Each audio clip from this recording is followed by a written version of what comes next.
Selamat pagi teman-teman. Di sini saya akan mempresentasikan hasil jurnal yang telah saya buat.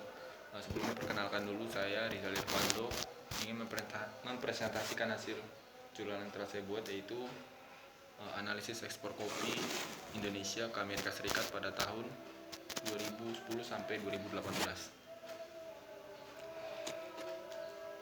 Pendahuluan. Ekspor adalah perdagangan atau kegiatan yang bertujuan untuk mengirim barang dari suatu batas wilayah atau negara melalui hukum tersebut, melalui prosedur dan tata cara ekspor yang sudah ditentukan oleh pemerintah. Berikut adalah variabel terikat dan variabel bebas. Di sini variabel terikatnya itu ada ekspor kopi Indonesia, dengan variabel bebasnya itu yang mempengaruhinya adalah kurs, PDB Amerika Serikat, dan inflasi.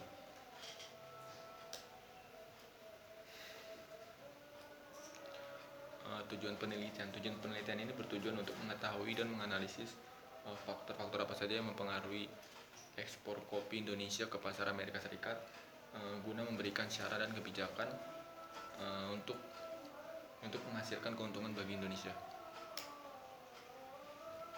Baiklah, di sini adalah urutan pengekspor kopi terbesar di dunia. Data ini diambil dari BPS pada tahun 2015. Yang pertama itu adalah Brazil sebesar 2.185.200 kg. Lalu di urutan kedua itu ada Vietnam sebesar 1.500.780 kg. Di urutan ketiga ada Kolombia sebesar 657.240 kg. Lalu ada Indonesia sebesar 358.620 kg, dan India di urutan kelima sebesar 307.860 kg. Kita bisa lihat di tinjauan pustaka ini adalah kurs, harga atau nilai mata uang dalam mata uang lainnya. Sistem ini dibagi menjadi 6. Yang pertama itu sistem nilai tukar mata uang tetap, sistem nilai mata uang tukar mengandung bebas, sistem nilai mata uang tukar mengandung terkendali, sistem nilai mata uang tukar terikat merangkak, sistem nilai mata uang tukar terikat, sistem sekeranjang mata uang. Di sini ada PDB, nilai pasar atau barang dan jasa yang diproduksi dalam waktu periode tertentu. Sebagian inflasi, sebagian kenaikan harga secara terus menerus dalam jangka waktu yang sudah ditentukan. Penelitian terdahulu yang pertama itu ada analisis ekspor kopi Indonesia yang ditulis oleh Reksi dan Haryadi pada tahun 2017. Dengan variabel dependennya itu permintaan kopi dan penawaran kopi, dan variabel independen harga kopi dalam negeri, harga kopi internasional, kurs, dan GDP per kapita. Metode ini menggunakan metode ECM atau Error Correction Model. Hasilnya ini semua hasil berpengaruh positif, namun pada ekspor kopi itu berpengaruh negatif. Yang kedua itu ada the influence of price and external factor on the demand for Indonesian coffee export yang ditulis pada tahun 2012. Dengan variabel dependennya itu volume ekspor kopi Indonesia, dan variabel independennya itu harga relatif GDP dan ekspor kopi. Metode ini menggunakan metode OLS, Ordinary Least Square. Selanjutnya itu analisis faktor-faktor yang mempengaruhi teh pada tahun 1979 dan 2012 ke Inggris yang ditulis oleh Chadir pada tahun 2015. Variabel dependennya itu ekspor teh di Indonesia. Lalu variabel independennya kurs harga internasional dan GDP real. Dengan metodenya itu menggunakan OLS. Lalu selanjutnya itu ada analisis perdagangan kakao Indonesia di pasar internasional ditulis oleh Surya dan Variani pada tahun 2014. Dengan variabel dependennya itu adalah ekspor biji kakao, dan variabel independennya itu adalah GDP real, kurs, dan bea cukai. Metode ini menggunakan metode gravity model. Selanjutnya kita bisa lihat di sini factor that influence growth export palm oil Indonesia dan trading internasional, yang ditulis oleh Radivan pada tahun 2014. Dengan variabel dependentnya itu adalah influence palm oil Indonesian trading dan variabelnya itu, variabel pengaruhnya itu ada ekspor kopi, ekspor CPO dengan menggunakan model ECM.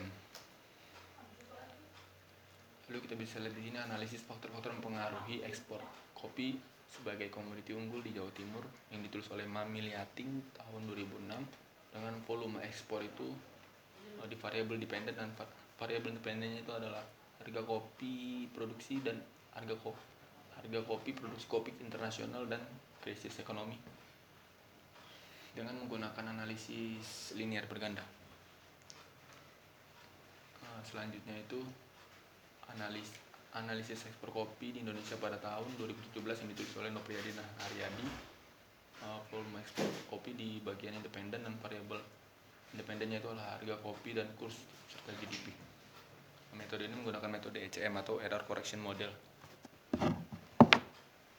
Lalu analisis perdagangan Indonesia di internasional yang ditulis oleh Nurmalin dan Rifin pada tahun 2013.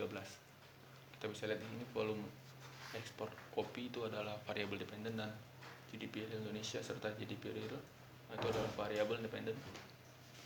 Metode ini menggunakan metode analisis grafik dan analisis potensi perdagangan. Lalu yang terakhir adalah analisis penentu ekspor kopi di Indonesia pada tahun 2013 yang ditulis oleh Raharjo.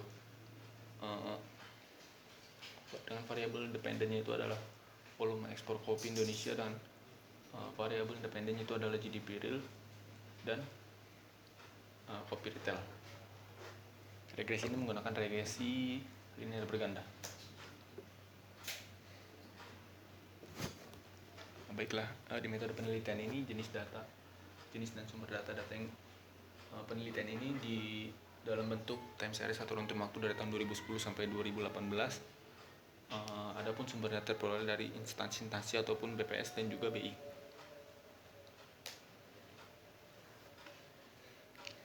Analisis ini menggunakan regresi linear berganda dengan analisis metode deskriptif, yaitu suatu proses penemuan pengetahuan menggunakan data atau angka sebagai alat analisis keterangan yang ingin diketahui menggunakan program analisis.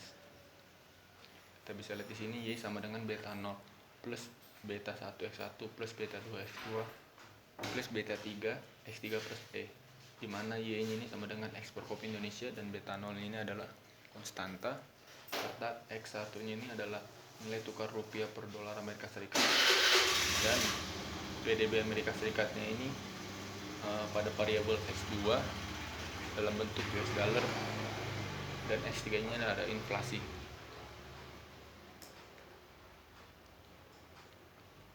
Baiklah, kita bisa lihat di sini pada tahun 2010 data ekspor kopi di Indonesia ini sebesar 190.331 dengan kurs sebesar 13.222, dan PDB Amerika sebesar 14.906 US dollar, dan inflasi sebesar 2,9%. Mengalami fluktuasi hingga tahun 2018 sebesar 275.536 dengan kurs sebesar 13.882 rupiah, dan PDB Amerikanya ini mengalami peningkatan sebesar 14,46 US dollar, dan inflasinya pun mengalami fluktuasi sebesar 3,13%.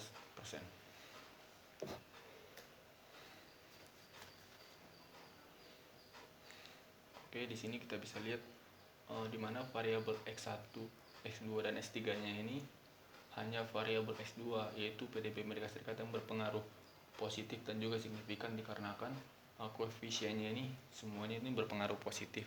Namun di probability-nya ini hanya variabel X2 yang mengalami probability signifikannya, yaitu lebih kurang dari 0,05, yaitu sebesar 0,0494.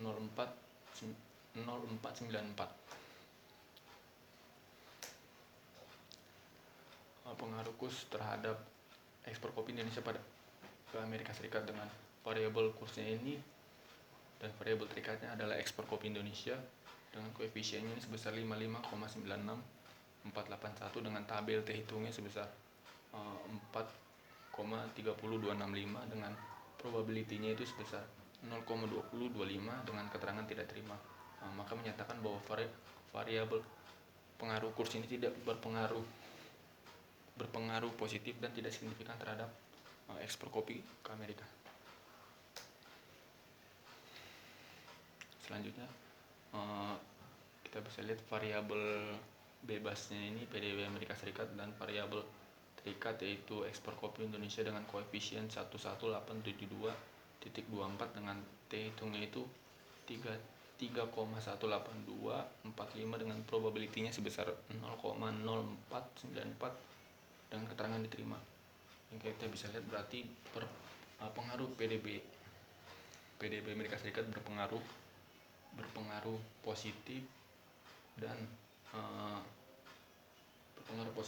dapat diterima dikarenakan probability-nya sebesar 0,04.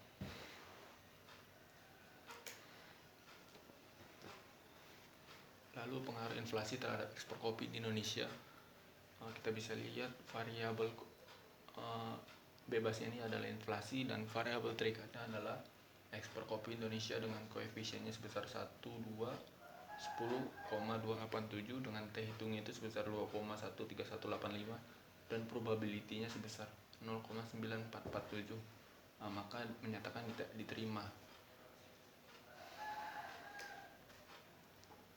Uji asumsi klasik di sini untuk mendeteksi adanya tidak gejala multikolonaritas, heterokodastisitas dan autokorelasi serta normalitas dan linearitas.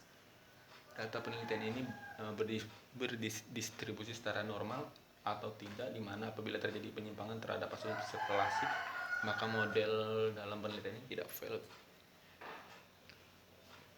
Kita bisa lihat di sini uji multikolonaritas, di mana dilihat dari VIV-nya ini. VIV sendiri adalah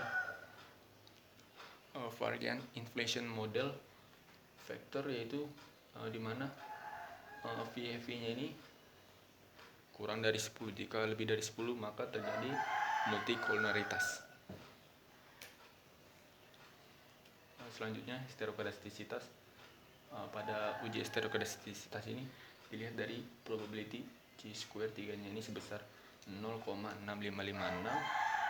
Maka pengujian ini menyatakan bahwa tidak terjadi heterokodastisitas karena lebih besar daripada 0,005. Kita bisa lihat pada probability Chi-square 3-nya ini.